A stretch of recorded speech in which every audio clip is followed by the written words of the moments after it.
Hey, what's up everyone? This is Anthony from Anthony's Customs, and for this review, we are looking at the SH Figure Arts Predator Wolf, or the Wolf Predator. This guy is incredible. Highly detailed, very well articulated, highly detailed paint application. Sculpt, everything is highly detailed, so good. You guys know I'm not the biggest Alien or Predator fan, but this is making me want to buy it. This was loaned to me by Drunk Panda Inc., so thanks to him for that, for this review. He made it possible. But after seeing this figure in hand, I just may go buy one. It's so well done. Really, really incredible figure. This would have easily been on a top 10 list if I had it in the year it came out. But let's take a look at him. He stands 7 inches tall. I don't know about you guys, but that's pretty tall. For an SH Figure Arts, it's not small at all. So that's very good. Very, very good. Even possibly tall enough to mix in with some other maybe domestic lines of figures. So that's pretty cool. Compared to the Alien's bent over, of course, a little bit right now. But they're about the same size once you stand them both up. So I don't know if that's accurate or not. I thought the Aliens were supposed to be a little bit bigger maybe, but I don't know. And who cares, because the Predator's awesome, and that's the one we're looking at. And he comes with an incredible amount of accessories, so we're going to set him down for now. Just note he has 2 fist hands on there right now. We're going to ignore those, and we're going to look at the rest of the accessories. So hand-wise, he has 2 gripping hands, one for either side. Just pretty much a standard grip. Then we have 2 open hands for either side. The one side has the armor on it, so that looks really nice. Then we have another type of open hand for either side. Then we have 2 more different sized and different angled gripping hands for the right side. So that's 2, 4, 6, 8, 10 hands in total. We have an alternate head.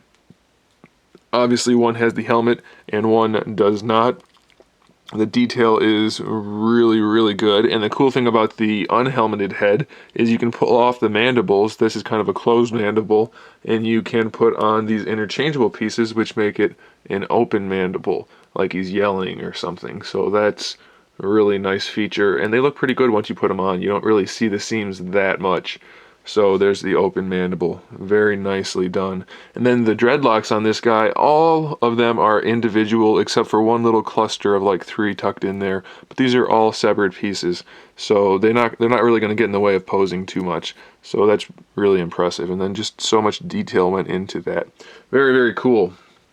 Now we have a bunch of different accessories. We'll start with this one first. I'm not sure what this thing is. I don't remember from the movies. I don't even know if I've seen all the movies, to be honest with you. But he's got this little syringe type canister thingy. So there's that. He holds it in his hand like this, I believe. And he has 2 different spears. He has the extended spear, and then he has the unextended spear, or collapsed spear, which will peg onto his back. This can go right back here onto this peg. So you can just peg that in. Let's see if I can do it on camera. And I can. So that goes on his back like that. Pretty nifty. I'll show you guys some photos at the end so you can see everything in use. This is just going to give you a quick idea. We have this armament piece. I'm not entirely sure what that's supposed to be, but that pegs on back here. Goes with that other piece that's always on there. And of course you can leave the spear and everything on at the same time, so he looks all decked out. And then we have his little blaster cannon thingy that pegs in on this side. It's a little tricky to peg in, so be careful. You don't want to bust that. But it'll swivel where you peg it in, and then of course it's hinged in a couple places, and it'll swivel at the top. So you can give him his little blaster thing. It does seem a little bit close to the head. I don't remember him coming out in an angle like that. If you bring it up straight, it's going to be right on top of the head. So maybe it came out in an angle, but I thought this piece was supposed to be level. So I'm not sure about that, but it's still kind of a cool piece. We already talked about the spear, and then he also has the whip. So you can put the whip on his belt right here, and that'll just peg in. So that's a really nicely detailed accessory. Looks great once it's on him. So there's the whip, and then of course if you want him to actually be using the whip, we have the extended version. It's not posable, unfortunately, but it's still a really cool accessory. It'll make for some nice shots, I'm sure. Very nice. And is that it? No, there's one last piece. Actually 2 more pieces. This little thing of acid, I guess, that's what it says in the instruction booklet thingy, and that'll go right into his belt over here. So you can put that on there. And then the very last accessory thing is the claws, or are the claws. So those are the claws that are the short ones that don't pop out. You pull them out. It would be cool if they made them all one piece and you could just extend them, but I think that's quite alright. Just be careful you don't lose these. You can put these in, and now he's got the extended ones. Be very careful with these, you don't want to break them. They're very small. So now he's got the extended claw. So that's pretty cool.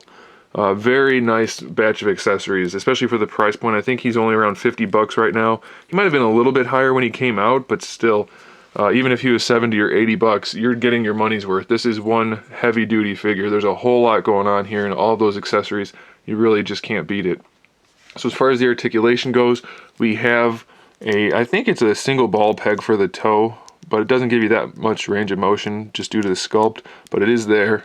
And then we have a double ball peg for the ankle, but there's kind of a cap in there, so you can't see the joint, but you can still move the foot around fairly well. It's not a great range of motion, but it'll probably be enough for that double ball peg. Then we have a double hinged knee, really well done. Unfortunately, they didn't paint this part, but still the sculpt and everything is good.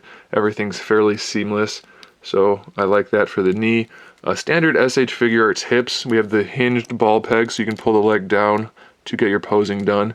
And then we have the standard ball peg in there, so you can move around the socket, and then you can move the thigh around that socket also. So we have a thigh swivel. This belt is a separate piece, so it won't get in the way of anything. Even though it's kind of stiff, you can still move the legs around it, so you shouldn't have any trouble. Then we have a single ball peg for the lower torso. That will be the abs right there. They will move around side to side, and you can lean them side to side.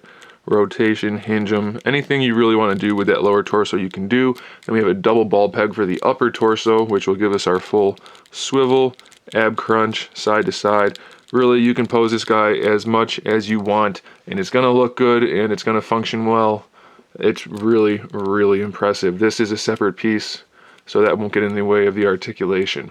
For the shoulder, it's a ball peg that connects the shoulder to the torso, but you're pretty much just going to get your swivel and a little bit of a hinge out of it. So it's a little more limited than I would like, but you can make it work. It's not that bad. I mean, it looks really good, but it doesn't give you that much range of motion. And then of course we have our bicep swivel, which is tucked into that shoulder, and we have a swivel in the elbow also, I believe. Does it elbow? Yeah, maybe the elbow doesn't swivel on this guy. I'm not sure.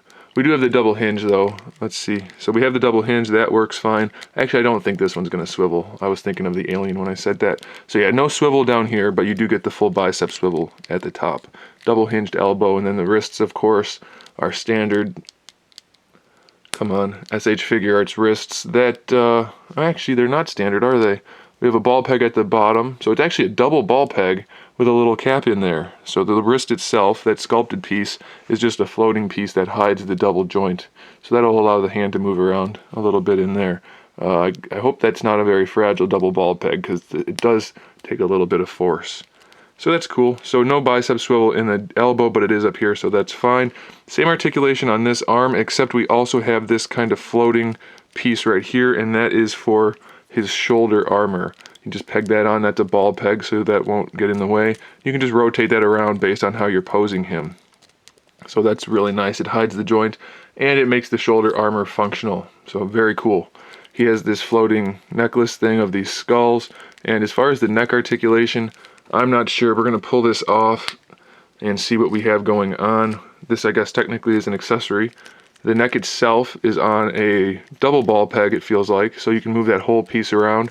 This piece is it connected? No, it's floating. So this collar piece is floating, and then we have this piece up here with another ball peg, double ball peg. So the head's going to move around quite a bit. It's going to take a little bit of work just because of the dreads. Even though they're soft, they are there.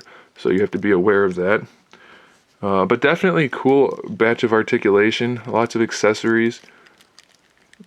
You're going to have to kind of play around with the head to get it in place. Let's just put this one back on. Just because of those dreads and the way the ball peg is, it's going to take a little finagling. But you can put it back on, and you can pose him pretty much however you want. A really incredible looking figure. I'm definitely going to post some photos here at the end so you can see him in action. But I 100% recommend this. This figure is incredible. Very, very well done. A very high quality action figure. Thanks for watching, guys. Make sure you subscribe to the channel so you can see my upcoming figure reviews, custom figures, and other good stuff. And in the meantime, keep collecting.